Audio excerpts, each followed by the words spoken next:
Bapak Ibu Saudara yang terkasih dalam Tuhan kita Yesus Kristus, hewan kupu-kupu adalah hewan yang indah. Banyak orang mengagumi keindahan dari seekor kupu-kupu. Namun untuk menjadi hewan yang indah dan dikagumi, kupu-kupu ini harus berjuang dari seekor ulat menjadi kepompong, kemudian bermetamorfosis menjadi kupu-kupu yang indah. Banyak orang ingin menjadi orang yang dikagumi, orang yang dihormati dan dihargai, tetapi tidak mau mengalami proses perubahan di dalam hidupnya. Dari ulat menjadi kepompong adalah merupakan situasi yang sulit. Tidak mudah, dia harus mampu untuk berjuang agar dapat dibentuk menjadi kupu-kupu yang indah. Hal ini digambarkan oleh Rasul Paulus dalam perjuangan iman dari jemaat di Tesalonika.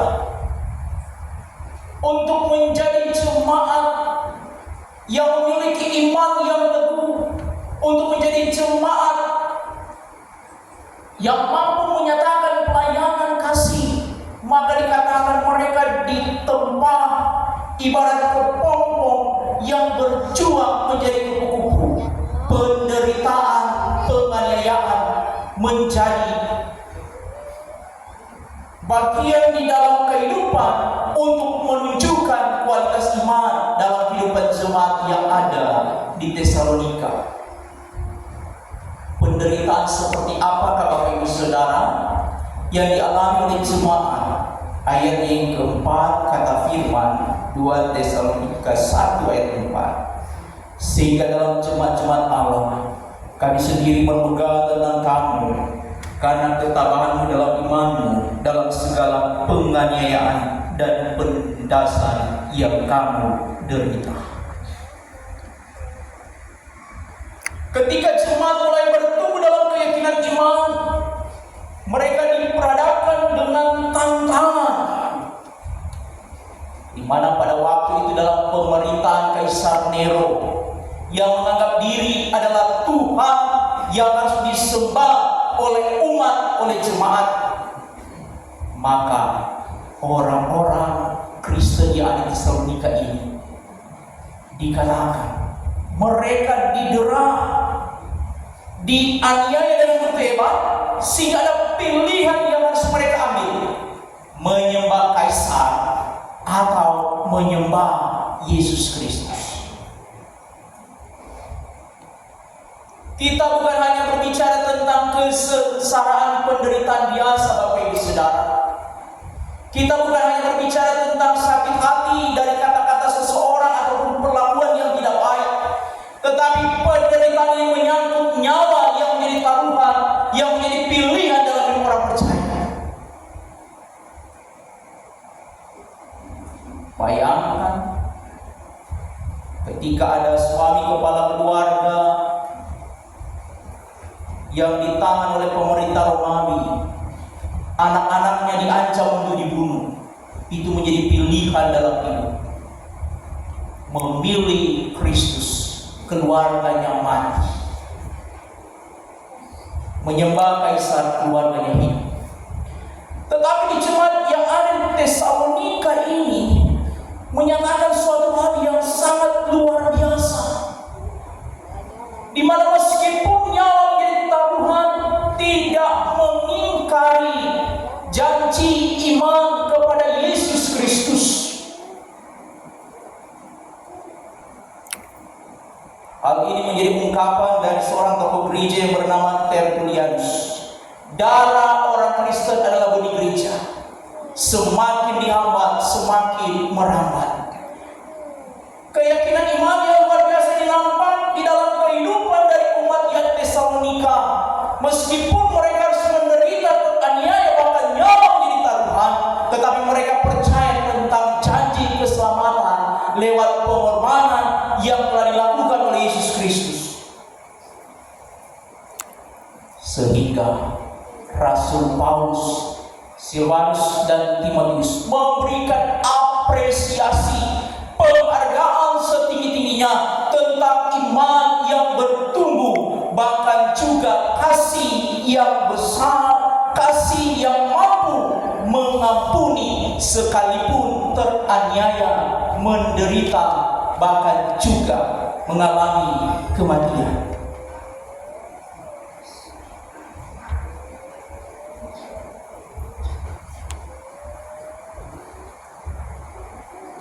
Hal inilah juga yang menjadi gambaran di dalam hidup kita.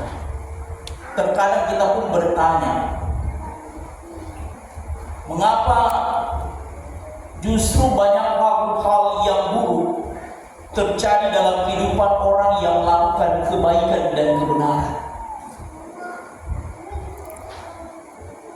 Kita yang berusaha untuk menjaga iman percaya ini, kita yang berusaha untuk hidup di dalam kasih Kristus, justru yang kita alami adalah begitu banyak ujian, kekecewaan, sakit hati dan penderitaan dalam hidup. Mungkin juga hal itu yang sementara Bapak Ibu Saudara alami dalam kehidupan kita masing-masing. Ketika tantangan datang bertubi-tubi dengan pukulan demi pukulan yang begitu keras sehingga membuat kita terluka, sakit hati, kecewa. Apa respon iman kita? Berkali-kali kita mengalami pencobaan, berkali-kali kita mengalami penderitaan, bahkan juga berkali-kali kita mengalami sakit hati. Apa respon iman kita? Rasul Paulus menyatakan respon iman dari jemaat di Tesalonika, mereka tidak membalas segala perbuatan jahat yang dilakukan oleh kekaisaran Romawi dengan menangkap mereka, memukul mereka, menganiaya mereka, tetapi justru mereka mendoakan orang-orang yang menyakiti mereka. Jika hal ini terjadi dalam kehidupan kita, kita yang tersakiti, kita yang mengalami penderitaan, kita yang mengalami pergumulan dalam hidup, apakah kita dapat mendoakan orang-orang yang menyakiti, bahkan juga melakukan perbuatan tidak baik kepada kita?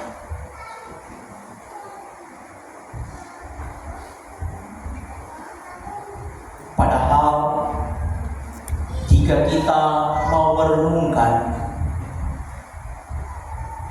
ada apa di balik setiap ujian dan cobaan yang Tuhan kenakan teralami dalam hidup Bapak Ibu Saudara?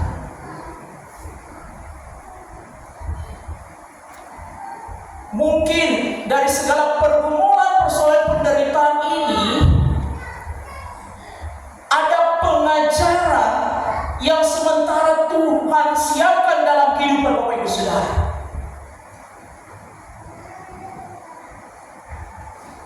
Di mana setiap pergumulan ibarat pukulan keras itu bukan untuk membuat kita menjadi kecewa dan menderita, tetapi mungkin Tuhan sementara melatih iman kita untuk bertumbuh.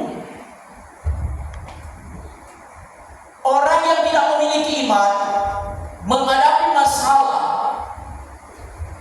yang selalu dia pikirkan, bagaimana cara ketika saya disakiti, ketika saya kecewa, untuk membalas semuanya ini. Tetapi orang yang sementara dalam iman percayanya, ketika disakiti, mengalami kekecewaan, dia selalu merenungkan apa maksud Tuhan dari penderitaan kekecewaan yang saya miliki. Karena mungkin pergumulan yang kita alami bukanlah hukuman Tuhan melatih iman kita untuk bertumbuh. Kita dapat melihat Bapak Ibu Saudara, seorang pelari profesional yang mendapatkan medali emas. Kita mungkin hanya melihat kemenangannya, kejayaannya, bahkan kekuatan berlari yang luar biasa.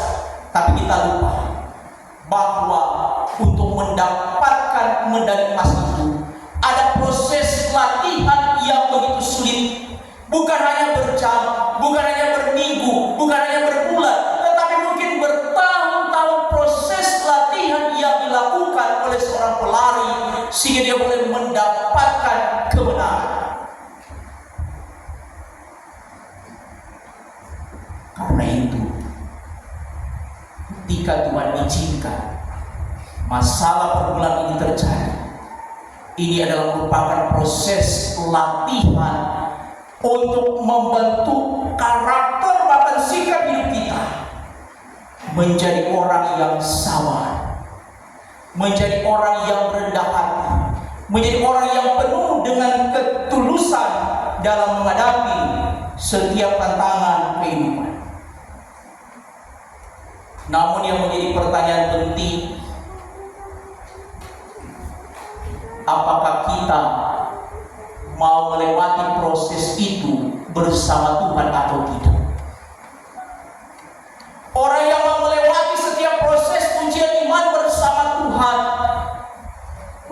maka sekalipun tekanan, penderitaan, pergumulan bertubi-tubi menghimpit kehidupan kita, kita akan terus melangkah dengan penuh keyakinan iman.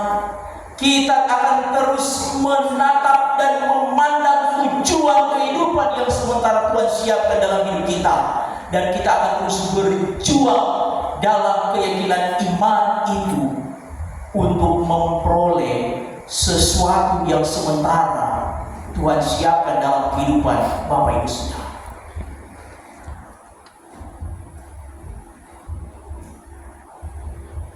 Kita pun akan merespons. Tapi sampai kapan saya harus menanggung penderitaan dan pergumulan ini? Saya tidak dapat menjawab sampai kapan Bapak Ibu Saudara dapat menanggung beban pergumulan penderitaan ini. Tapi seperti ungkapan Rasul Paulus kepada jemaat di Tesalonika, justru dalam keteladanan iman mereka memberikan inspirasi dan semangat bagi jemaat yang ada di Korintus, bagi jemaat yang ada di Roma, untuk melihat keteladanan dari jemaat yang di Tesalonika. Meskipun bertubi-tubi penderitaan pergumulan, mereka yakin percaya pada parusia waktu kedatangan Tuhan yang kedua kali. Ini juga merupakan masa persiapan dalam kehidupan Bapak Ibu Saudara untuk melangkah dengan penuh keyakinan iman tentang iman percaya dalam kesungguhan hati kepada Tuhan Allah Sang Sumber kehidupan. Saya menutup dengan sebuah kisah dari sebuah lagu, mengikut Tuhan keputusanku ku tak ingkar, ku tak ingkar.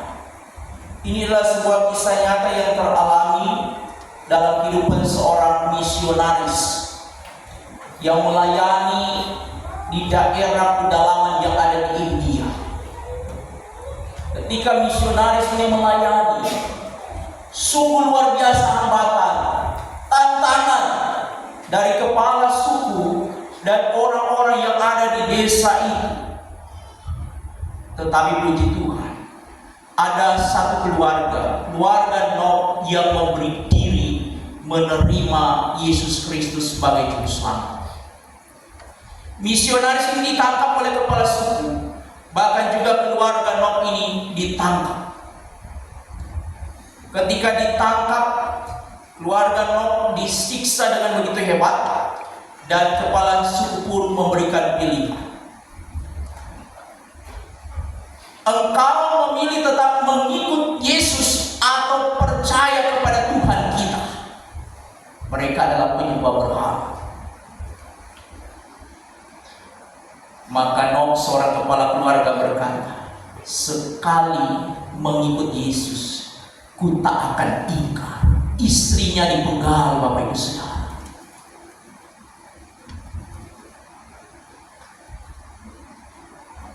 Sebagai kepala keluarga, ketika melihat istrinya dipenggal, hatinya hancur. Dia menangis. Dia memohonkan keselamatan. Kepala suku pun mengulang kembali, apakah engkau akan tetap mengikut Kristus? Jika mengikut Kristus, kedua anakmu akan dipenggal.